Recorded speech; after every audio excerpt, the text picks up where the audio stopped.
Subscribe कीजिए the special teacher channel को और इस बेल आइकन को दबाएं हमारे लेटेस्ट वीडियो सबसे पहले देखने के लिए। के कोने कोने से पधारे हुए सभी डीएड और बीएड छात्रों को मैं एक दिव्यांग होने के नाते हृदय के गहराइयों से मैं आपको सबको नमन करना चाहता हूं। साथियों, मैं एक दिव्यांग होने के नाते ये भी सरकार के आदरणीय माननीय मुख्यमंत्री अशोक गहलोत जी को निवेदन करना चाहता हूं और प्रार्थना करना चाहता हूं कि हमारे साथ ईश्वर ने जो है थोड़ी बहुत कमी दी है, लेकिन हम संघर्ष में किसी प्रकार से कम नहीं है। मैं आपको आज यहाँ इसी मन से चेताना चाहता हूं और मैं इन जवानों को सत सत नमन करना चाहता हूं कि आपने हमारे समाज में, यानी मैं दिव्यांग समाज की बात कर रहा हूं, जो कोई नहीं सुनता है, लेकिन आपने आगे से पिछले 19 दिनों से आप धरने पे बैठे हो। आप सच सच दिव्यांगों के लिए भगवान के अवतार हो। मैं नमन करना चाहता हूं ऐसे भाइयों को। भाइयों, हमारे लाल बहादुर शास्त्री जी ने एक नारा दिया था, जय जवान जय किसान। मैं उन किसानों की तो बात करना ही नहीं चाहता हूं क्योंकि हालत बद से बदतर है, लेकिन जवानों की भी हालत यह है कि मैं उनका भी जिज्ञान नहीं करना चाहता हूं। आज मैं कोई राजनीतिक बयान नहीं देना चाहता हूं, ना मैं कोई राजनीतिक बयान देना आया हूं और ना मैं कोई राजनीतिक पार्टी से ताल्लुकात रखता हूं। मैं मेरी समाज से ताल्लुकात रखने आया हूं और मैं मेरी समाज की बात रखना चाहता हूं। साथियों, कोई दिव्यांग जिस घर में पैदा हो जाता है उसको उसके घर वाले उसको जमीन का बोझ मानते हैं और आपने वो बीड़ा उठाया है। मैं सच फिर मैं आपको नमन करना चाहता हूं, साथियों, आपको हार नहीं माननी है। अभी तो 19 दिन हुए, यहाँ पर मेरी आवाज कोई सरकार का नुमाइंदा भी सुन रहा होगा, कोई पुलिस वाले भी सुन रहा होगा। मैं पुलिस वालों के थानेदार से कहना चाहता हूँ, कलेक्टर के तहसीलदार भी आया होगा, मुझे तो दिखाई नहीं देता है, लेकिन मुख्यमंत्री जी का कोई यहाँ से आया होगा। ये तो इन जवानों की मांग पूरी कर दो, वरना मैं अशोक गहलोत की मांग पूरी कर दूंगा, ये ध्यान रखना। और मांग कैसे करेंगे, मांग पूरी कैसे करेंगे? अभी मैं जाऊंगा यहाँ से राजस्थान के कोने कोने, मैं समस्त दिव्यांगों को जगाऊंगा और एक दिन ऐसी रैली करेंगे, ऐसी रैली महारैली करेंगे जयपुर में, जो सरकार के चाके चूड़े हिल जाएंगे। और सरकार को मैं फिर हाथ जोड़ के प्रार्थना करना चाहता हूं कि अशोक गहलोत जी, अब आप बहुत दिन सो लिए, हमारे इन जवानों की मांग पूरी कर दो, वरना मैं आपकी मांग पूरी कर दूंगा। और मांग पूरी कैसे करूंगा कि राजस्थान के 33 जिलों में जाऊंगा, कोने कोने में जाऊंगा, समस्त नेत्रहीन, समस्त दिव्यांग भाई और बहनों को इकट्ठा करूंगा और सेम हाउस का घेराव करूंगा। मैं आपके सामने वचन देकर जाना चाहता हूं। साथियों, मैं दिव्यांग भाइयों की भी थोड़ी मांग रखना चाहता हूं। अब आप सुनोगे तो शर्म तो आपको भी आएगी, मेरे को भी आएगी। 750 रुपए पेंशन देते हैं, 750 रुपए।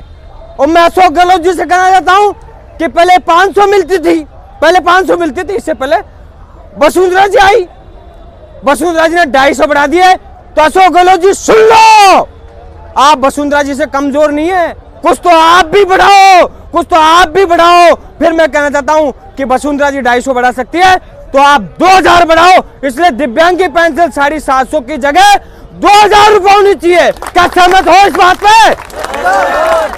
और मेरी एक मांग है, मैंने आपका मांग पत्र पढ़ा है, उस मांग पत्र बनाने वालों को भी झुक झुक करके सलाम करता हूं।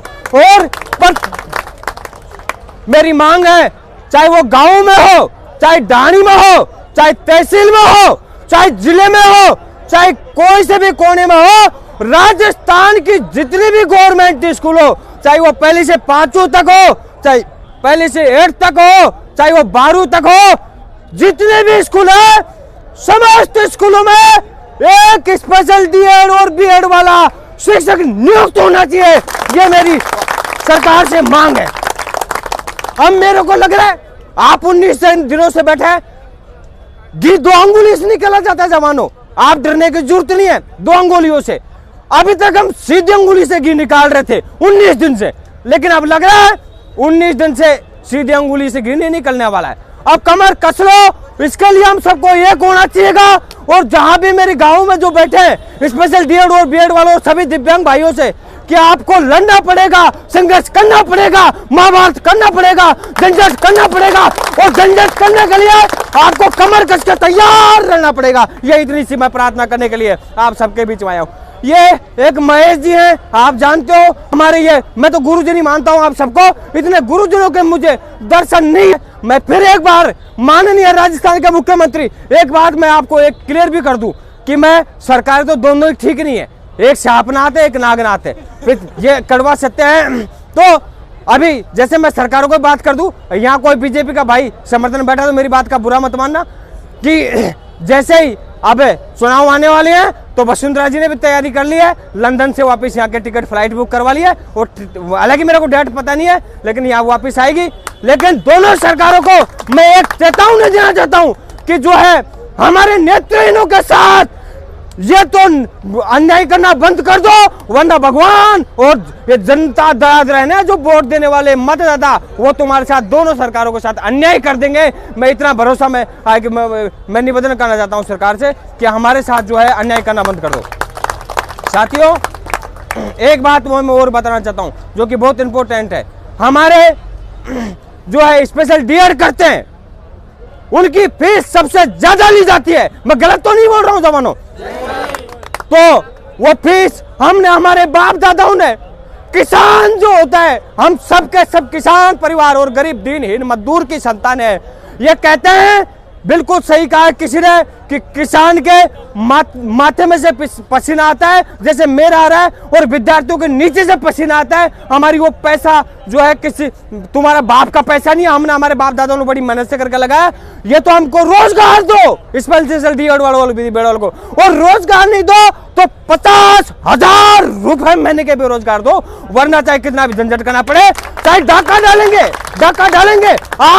आपको डरने की आवश्यकता नहीं है। अब मुझे जवान मिल गए, मैं अशोक गहलोत जी सरकार को कहना चाहता हूं, और मैं पुलिस वालों भी, यहाँ कोई होंगे मुझे तो दिखता नहीं है, पुलिस वालों से भी कहना चाहता हूं, मेरे इन गुरुजनों पे जरा भी यदि अंगुली करने की कोशिश की तो मैं अंगुली तोड़ दूंगा, तुम्हारी पुलिस का पता ही नहीं लगेगा। क्योंकि मैं जानता हूं, मैं भी एक आदिवासी का बेटा हूं, मुझे बेरोजगारी की लड़ाई लड़ना आती है, झंझट करना आती है। ये तो अभी तो वैसे तो मेरी मांग है और हमारे सभी की मांग है कि समस्त स्कूलों में एक टीचर होना चाहिए, लेकिन 5,000 तो आज या कल में निकाल देना, वरना मैं एक बड़ा आंदोलन करूंगा, झंझट करूंगा, लड़ाई लड़ूंगा। साथियों, हमारी बहनें भी यहाँ पे आई हुई है, उन बहनों को मैं कोटि कोटि प्रणाम करता हूँ। लेकिन भाइयों, मैं आपको भी आगाह करना चाहता हूँ, आपसे भी निवेदन करना चाहता हूँ, आपसे भी प्रार्थना करना चाहता हूँ कि ये बहरी सरकार नहीं सुनेगी तब तक कोई बड़ा हंगामा नहीं करोगे। और मैं तो कह रहा हूँ, मैं राजस्थान के समस्त दिव्यांगों को ले आऊंगा, आप तो कमर कस लो, आगे मैं चलूंगा। अरे भाई, जेल जाऊंगा तो मैं जाऊंगा।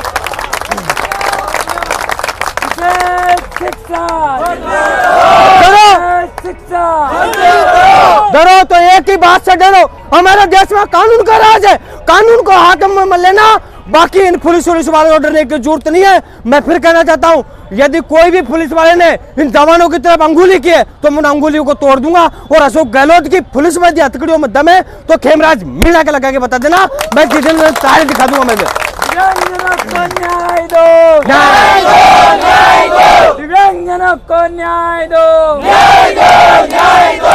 एक बात और बोलना चाहता हूँ जवानों, मैं फिर आप सभी से हाथ जोड़कर निवेदन करना चाहता हूँ, आपके जो साथी गाँव में बैठे हैं उनसे भी मैं निवेदन करना चाहता हूँ कि आ जाओ जवानों, ये सरकार नहीं सुनने वाली है। जब तक कुछ ऊंचा नहीं कर दोगे, कुछ बड़ा नहीं कर दोगे, कुछ रोड जाम नहीं कर दोगे, कुछ बैरिकेडिंग नहीं तोड़ दोगे, कुछ सीएम उसका घेराव नहीं कर लोगे, तब तक ये सरकार नहीं सुनेगी।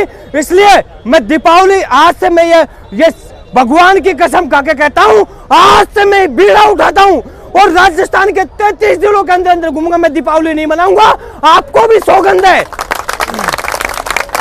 आपको भी सौगंध है, क्योंकि आप दीपावली के दिए यही जलाओगे, और मैं राजस्थान के कोने कोने में घूमूंगा, समस्त दिव्यांगजनों के भाई और बहनों को जगाऊंगा, और एक दिन ऐसी रैली करेंगे कि खुद सरकार के मुख्यमंत्री अशोक गहलोत को भी आना पड़ेगा हमारे पास कि हाँ बोलो क्या मांग है। मैं कहूंगा 5,000, वो कहेंगे बाबूजी 10,000 लो, ये मेरी गारंटी है, आप तो कमर कस लो।